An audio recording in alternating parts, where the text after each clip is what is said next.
Okay, magandang gabi po mga kababayan at aking mga katribo.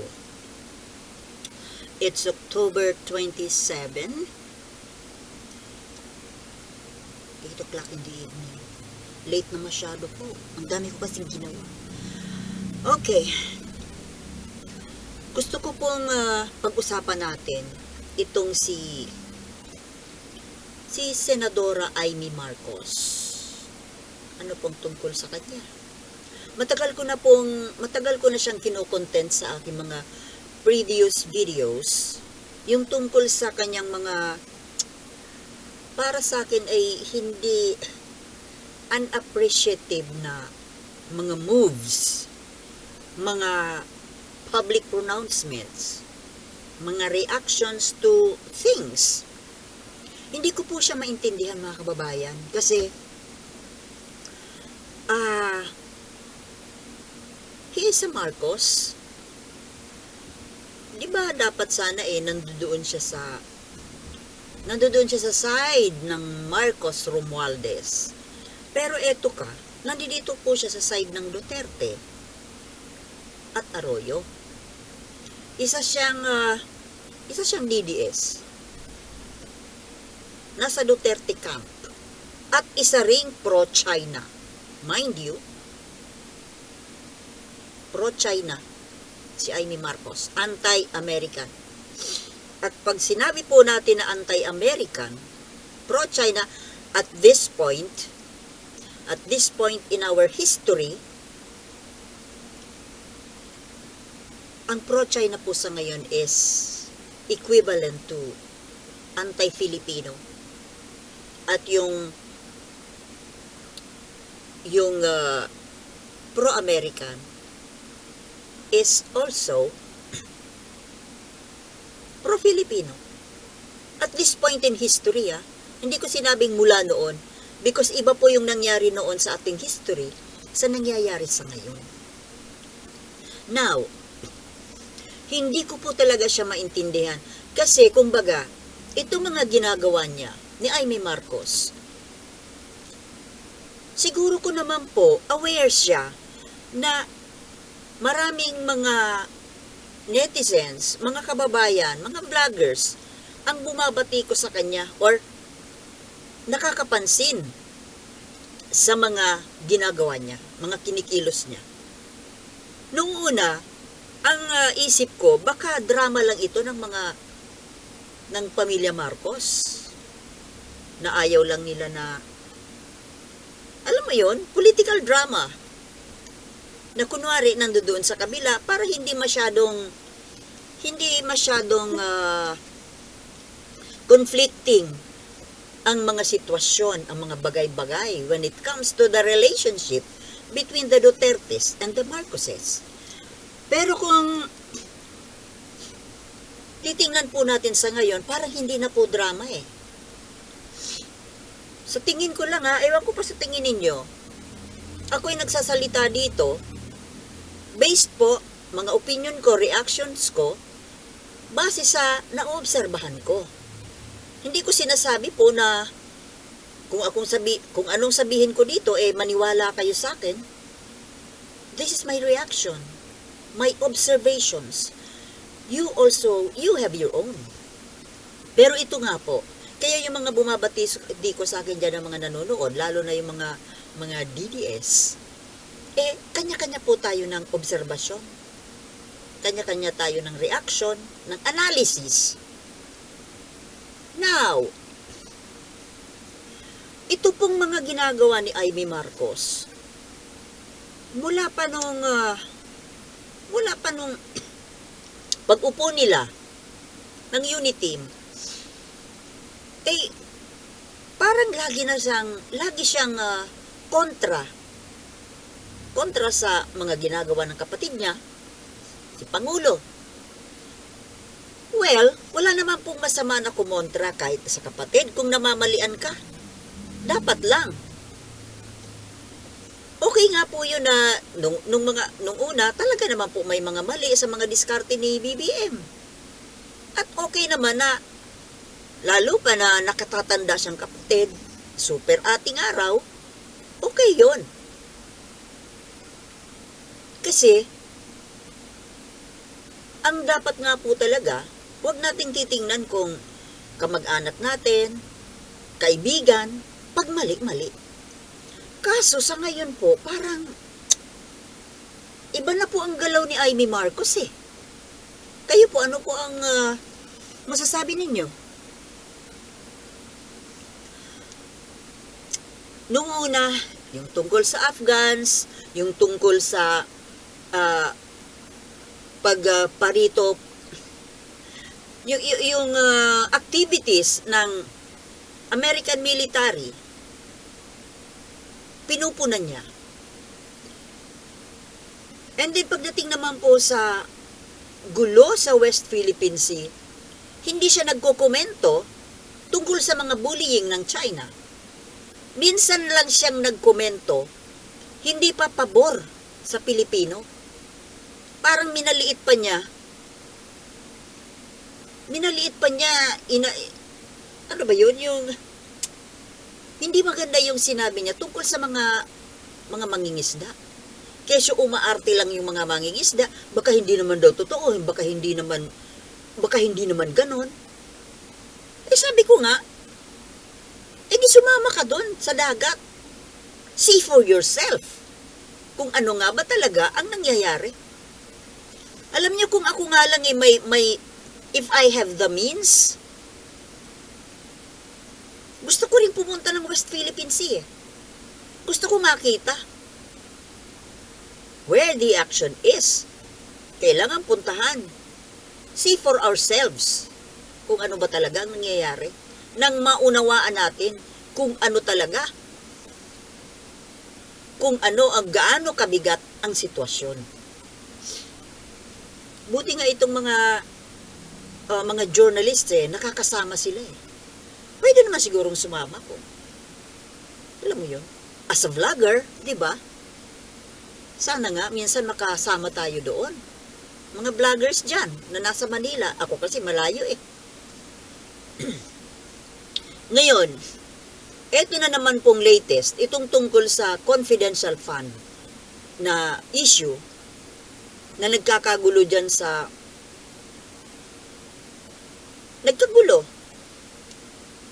Dahil may nanggugulo. Ginugulo nung isang matanda dyan na parang nawawala sa sarili. Yung mga ibinubulgar ni Digong Duterte. Na kesyo-kesyo, may mga ang sasama na mga sinasabi niya tungkol sa Kongreso in relation to confidential funds, mga budget, mga pork barrel, na kesyo pinapalabas niya na sobrang kukurap ng mga nasa Kongreso. Well, siguro ko naman may katotohanan, ano? Kasi bakit tinawag na mga crocodiles ang mga nasa Kongreso? Bakit? Kongreso lang ba ang kurap? Siguro ko, from the top to the bottom, may corruption. Kaso mukhang baka malala nga dyan sa Congress. Pero, totoo man o hindi, well, kung totoo man, mukhang nakalimutan yata ni Mang Digong na yung anak niya ay congressman. Si Pulong Duterte, di ba? Nasa member of the Congress. At sa totoo lang, siya nga pala yung in charge ng budget nung kapanahunan niya. When he was the president, ipinalagay niya dyan yung anak niya. At ang hinawakang komite, budget. Na ngayon, ang may hawak na nga, ito mga Romualdez. Siguro naiinggit, parang may halong inggit po itong nararamdaman, may mga pinagsasasabi nitong matandang Duterte. Nawawala sa sarili, oh. Inaatake niya yung Congress, nandoon yung anak niya. Now, balik tayo kay Amy Marcos. pag ako nagkukwento, nagsasanga-sanga eh. Yung gulo na yan sa Kongreso, baka naman sabihin ni Amy Marcos na dinig daw niya, kinakabahan daw yung mga nasa Kongreso. Kabado na daw, baka ibulgar ni Duterte yung mga baho. Wow! Talaga? Are you sure, Madam Amy Marcos, na kinakabahan yung Congress? Baka naman yung mga kaibigan mo ang kinakabahan. Di kaya, yung mga kaibigan mo na Duterte, hindi kaya sila ang kinakabahan sa ngayon? Ngayon na mayroon ng nakabitin na, kumbaga parang may nakabitin ng sword. The sword of Damocles. Nakabitin na sa tapat ng ulo nung mag-amang Duterte at yung mga kasabot niya, sila Bongo, si Bato. Diba? May pag-asa na papasukin ang ICC. Hindi kaya sila yung kabado? Hindi ko maintindihan dito si Amy Marcos eh. Bakit niya paano niya nasasabi na kinakabahan yung mga nasa Kongreso, kesyo-kesyo mo kung ano-ano? Nandoon yung pamangkin niya. Nandoon yung pinsan niya. Parang tinitira niya yung pinsan niya at yung pamangkin niya na nasa Kongreso. Alam mo ito si Amy Marcos, parang hindi ko na maintindihan ang takbo ng utak nito. Nawala po. Sorry, pero nawala ang respeto ko dito sa babaeng ito. Bakit ka nagkakaganito, Manang Amy? Yan ba ay dahil sa mayroon na ba talagang conflict within your home? Within the Marcos clan? Na baka naman kasi tungkol dyan sa totoo kaya? May katotohanan ba na hindi ka talaga Marcos? Kaya medyo may mga gaps. Alam mo, naggumawa na ako ng video dati na wala akong pakialam kung Marcos ka o hindi. Basta ba, sumusunod ka sa yapak ng tatay niyo? Ni pa Apulakay. Kaso sa ngayon para kang paksil ka na rin eh. Alam mo, kasi, para sa akin kapag ikaw ay kagrupo ng mga Duterte, ng mga pro-China, taksil ka na rin. Kasi di ba, sino ang mga kagrupo po nito ni Amy Marcos sa ngayon? Na mas doon siya nakagrupo. Mga Duterte, di ba? Duterte, Arroyo, Duterte, pro-China lahat. At siya pro-China din po. May kasabihan nga, di ba? Tell me who your friends are, and I will tell you who you are. Kaya nga kayo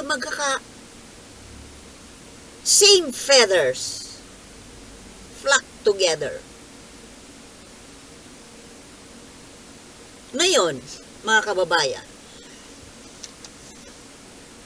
parang ako napapansin ko na itong pagsali-sali niya, pagdikit-dikit niya dito sa mga Duterte, ay baka nag-a-apply ito na Vice President ni Sara. Kasi, siyempre, although meron din siyang balak na maging Pangulo sa 2028, kasi nga, she's not getting any younger. Kaso, sa tingin natin, mukhang si Martin ang i-endorso ng kanyang kapatid. At hindi naman siya pwedeng lumaban din. Dahil si Sara ang naka-destino na tumakbo. Kaya, may I apply as running mate na lang siguro? Diba? Kaya panay ang dikit niya sa mga Duterte. To the point na pati yung sarili niyang kadugo, pinagtititirian niya. Alam mo man ang Aimee, kung inaakala mo na makakabuti yan sa iyong political career, parang nagkakamali ka yata. Ultimong ako, binabasihan ko kasi ako eh. Sa ginagawa mo kasi na yan, nawawala ang respeto ko sa iyo. Wala kang firm na paninindigan. Para bang kung saan ka mapapabuti as politiko, doon ka nakadikit. Parang trapong-trapo eh. Akala ko pa naman, ikaw ay isang makabayan. Pero sa nangyayari sa ngayon, hindi ko makita yung concern sa bayan. Puro nagiging, yun nga, puro politika. Politika ang nasa utak. Trapo. Hindi po maganda sa isang aspiring for whatever position, pag wala sa utak at puso yung concern sa bayan. Ang napapansin ko sa iyo, Aimee Marcos, wala ka na. Wala sa iyo, wala sa isip at puso mo ang bayan. Puro pansarili. Imagine, paano ako re-respeto sa iyo? Nakikigrupo ka kay Gloria Arroyo? Sino ba si Gloria Arroyo? Isang mang-aagaw ng posisyon? Ang daming anomalya? Ang haba ng inilagi sa posisyon, pinakamahaba aside from Apulacay. Pero ano ba nangyari sa Pilipinas? Napayaman ba niya? Mas lalo nga na itinaboy ang mga Pilipino na mag-OFW.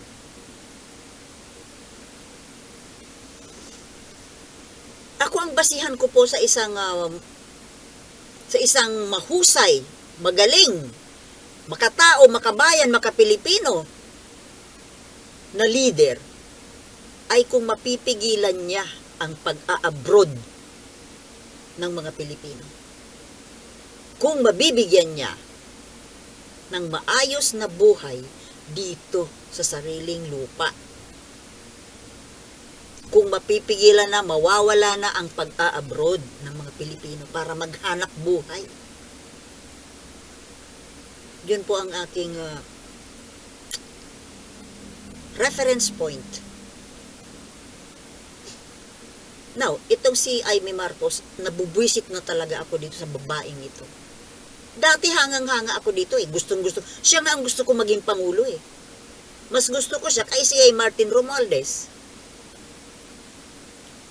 Pero sa ginagawa niya ngayon, nakikigrupo siya kay Sara Duterte. Anong klaseng utak? Hindi po nakakatuwa, Aimee Marcos. Hindi nakakatuwa. Nakakawalang galang ikaw. Ang naiisip mo, puro pansarili. Puro politika. Ako po, never ko yan I will never campaign for her at hindi ko siya iboboto. Dahil ngayon pa lang, alam natin na siya ay isang pro-China. Mga kababayan, mga katribo, wag niyong iboboto yan. Kahit anong posisyon, national or local, kasi namimili siya, senador or Manila mayor. Mas lalong delikado kung maging Manila mayor itong si Aimee Marcos. Kahit papano, diyan sa Senado, may mga balancing factor pa. Pero diyan sa Manila, siya ang magdedesisyon diyan kung ipapatuloy niya yung mga Manila Bay reclamation diyan o mga inchik. Pro-China eh. yan. Para sira ulo. Imagine.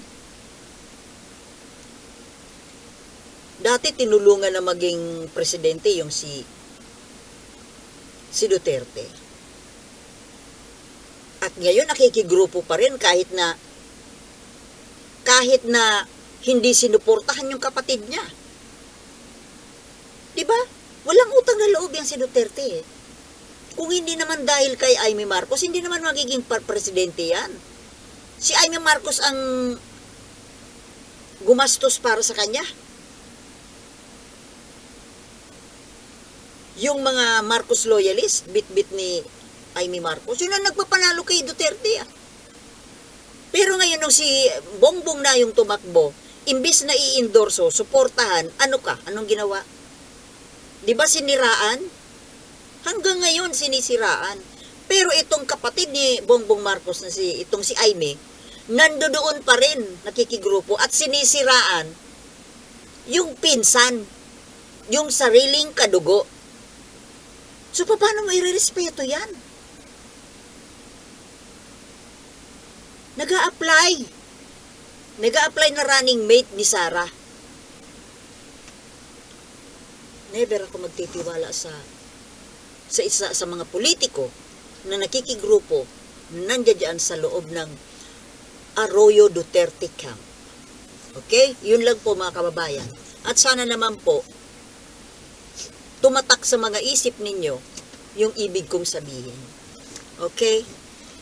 So, hanggang dito na lamang muna po at may post na to. Thank you for watching and see you in my next vlogs. Peace.